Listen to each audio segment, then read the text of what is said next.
gihisgutan sa unang pagbasa nga gipasaylo na sa Ginoo ang sala sa mga katawhan sa Israel. Gusto na niyang bangonon pagbalik ang ilang nasod, niya gipahinumduman sila nga ang ilang kinabuhi nga kitasad ang atong kinabuhi sama ra kuno sa mga bulak nga malarag lang dayon dinhi bitaw sa atong simbahan. Sige tag-ilis og dekorasyon kaduha sa usa ka semana kay nindot siya tan-awon inig butang, pero dangtag mga 3 ka adlaw wa na larag na niya mura sa kunutag balili nga green kay tan-awon igdangtag pila ka adlaw wa na laya na. Unsa may dugtong aning duha giluwas ta gipasaylo atong sala unya gipahinumduman sad nga mura ratag balili or mura ratag bulak. Sabot mo luwason din na nimong balili, luwason na nimong bulak, di ka mutugot nga malaya ang balili, di ka mutugot nga ang bulak malarag. Muna'y kaluwasan nga atong gihuna-huna or atong buhaton kana bang di kita mamatay ana nga kinahanglang himso gid ta kanunay, guwapa gyud o guwapo gyud kanunay ana mo nay atong kaluwasan.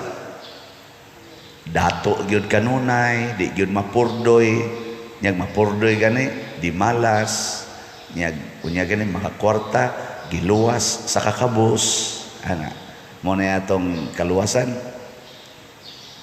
Ikaw no lingi anay mong tupad na unsa man okay ra kag malarag na okay ra kag malarag ang para nako matud pa sa atong tubag sa Salmo ang Ginoo mo abot nga gamhanan, gahom ang iyang gamiton. Ang pasabot ani nga dili siya magsapayan kung malaya ang balili, malarag ang buwak, basta na fulfill nila, natuma nila ang misyon nganong gihimo sila. Ang bulak, ang katumanan nga makahatag siya katahom, ang mga balili makahatag og pagkaon sa mga hayop na ana or makahatag og kanindot sa yuta, basta matuman ang misyon okay lag malarag. Muna si Kristo ming anhi dinhi 33 ra ka tuig larag na, pero purting nindutas iyang kinabuhi natuman gid niya ang iyang misyon. Mabitang paghapit na mo putol siyang ginhawa dito sa kuros, niingon dayon siya natuman na. Di ba? Biko no, ikaduhang lingi sa imong tupad na natuman imong misyon. Nara ba si uban to wa kahibaw kung say misyon. Unsa mo di akong misyon? Magkatawa bitaw ka ng uban ingon ako no kanang stage 4 baya gyud ko unya kanang nakuan jud ko ron na cancer free, naapag ko'y misyon ana, naapag ko'y misyon. Unsa may imong misyon? Nasa uban mabangga, ligid ang sakyanan, patay ang tanan, siya ray nabuhi, ingon din tagaan pagyud ko kinabuhi sa Ginoo kay naapag ko'y misyon. Katusan si sa to Brother Stanley, namatay naman kuno to siya pila to 8 ka oras niya gipabalik sa Ginoo dinhi kay naa pa kuno siya misyon. Bebe, unsa may atong misyon be? Da tutok man muna ako. Kay ka pa dir unsa may imong misyon? Baligyag slat. Mao na akong misyon karon. Ikaw niya natuma na. Yes, nga naman Kada adlaw, kada nako misa, gipahinumduman nako ang mga tao, palit mong slot. Ikaw niyang mamatay ka ugma, human na akong misyon. Natuman man ako, kasi man kong baligyag slot. Oh. Nakaroon sa may atong generic nga misyon. Kaning atong ebanghelyo mo ay naghatag o generic kanang misyon gyud nato tanan ba nga mituog Ginoo. Kitang tanan nga motuog Ginoo, kinahanglan gidi ay nga mahigugma sa dili motuo o Ginoo. A true believer loves the non-believers of God. Mo nang ningon si Kristo, naa gani kay usa ka gatos ka karnero, mawa ang usa, biya ay ginang 99. Pasabot kadtong nawala, wa na motuo sa iyang shepherd nga adto ang atong direksyon ni Simang. So kanang ni Simang, kanang dili motuo Ginoo, dili day na nato awayon. Unsaon man na? Atong higugmaon. Ang gigamit sa Ginoo sa pagluwas nato mao ang gugma. Ang gugma. Tanawa ha, og atong tanawon, naa siya'y creation. Ang iyang creation, angels, unya sa kuan lang na, sa duna lang na kinabuhi, angels o humans. Kita kunong mga humans, kung itandi ta dito sa mga butang sa langit, mura ra kuno tag usa ka lugas bas, one piece of sand. So sa ato pa, wa gid tay balyo. Pero unsay gibuhat sa Ginoo, labi na ni Kristo, gibiyaan niya ang langit. Philippians chapter 2, bisag Ginoo siya, gihukas niyang iyang pagkaginoo og mitipo nato iyang gisulob ang atong nature. Ato pa, gibiyaan niya dito ang langit, ni anhi siya sa kalibutan. Unsa may iyang gibuhat dinhi, iya tang gipanggapos ta niya para dadog langit. Gipugos ta, wa iyang gipaambit ang iyang gugma. Muna nasay uban mo ingon, wa jud ko mulampos pa der sa pagpangita sa akong anak, kay namatay na lang siya sa tukhang, wa gyud mubalik sa Ginoo. Sige lang yapong suyo, failure ko isip ginikanan. Ako din siyang pangutanon, sa dihang ga sige pagsuyop imong anak, nahigugma kaniya o nasuko? Padiroy, nahigugma gyud ko sa akong anak. Lampos na ka, natuma na ang imong misyon. Ngano man day, na-convert ni Jesus ang tanang tao sa wapas siya mamatay. Oy, ang katapusang tao siyang kinabuhi nga mao ang iyang mga apostolis, nanagan, nawagtang.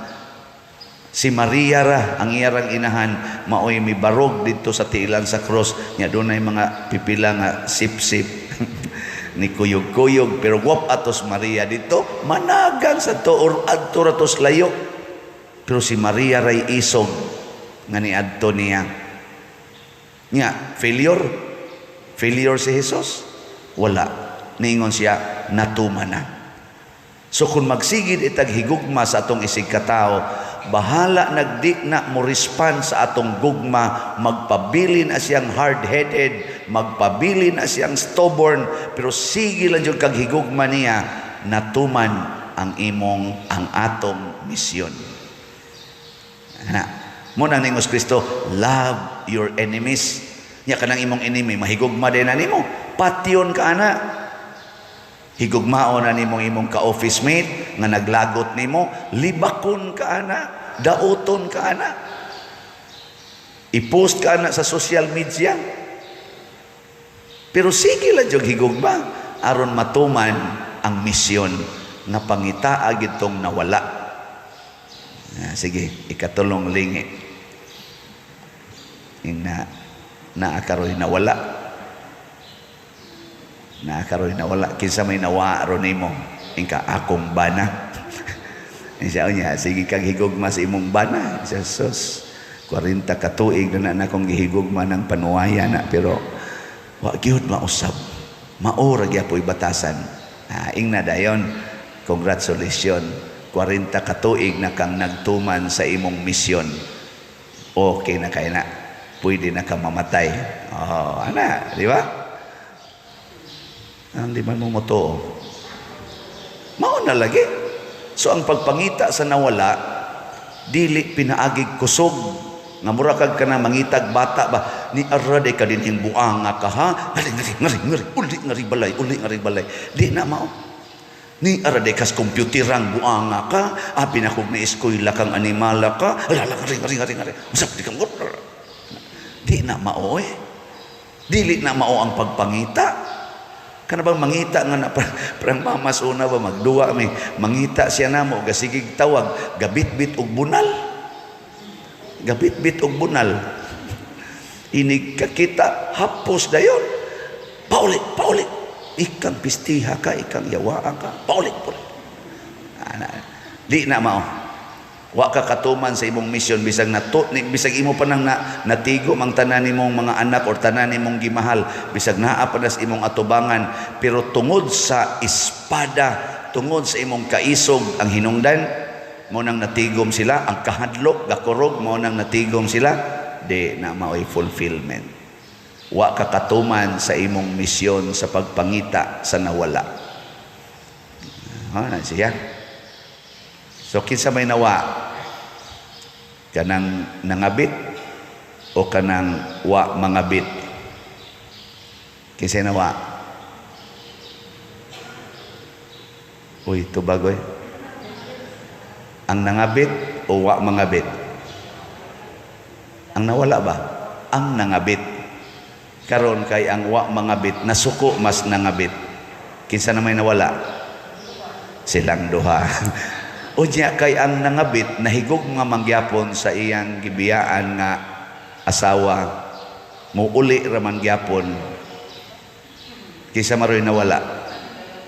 Yang asawa di naman mudawat sa nangabit pag-uli nga nangayog pasaylo.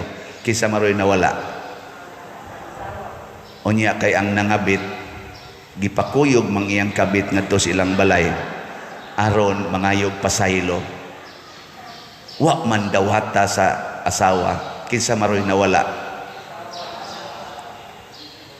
Luuyas asawa, no? Bitaw. Ang akong ipasabot ani, kung musugod na kaghigugma sa imong isig katao, bisan pag unsa ka kabuangon sa una, bisag unsa pa kakadakong makasasala, musugod gani kaghigugma, fulfill ang imong misyon. Mao na kadtong tulisan nga gilansang uban ni Kristo, katapusang higayon nakaamgo siya og niingon, Lord, usa ko ka makasasala, hinumdumi lang ko kung maghari na ka.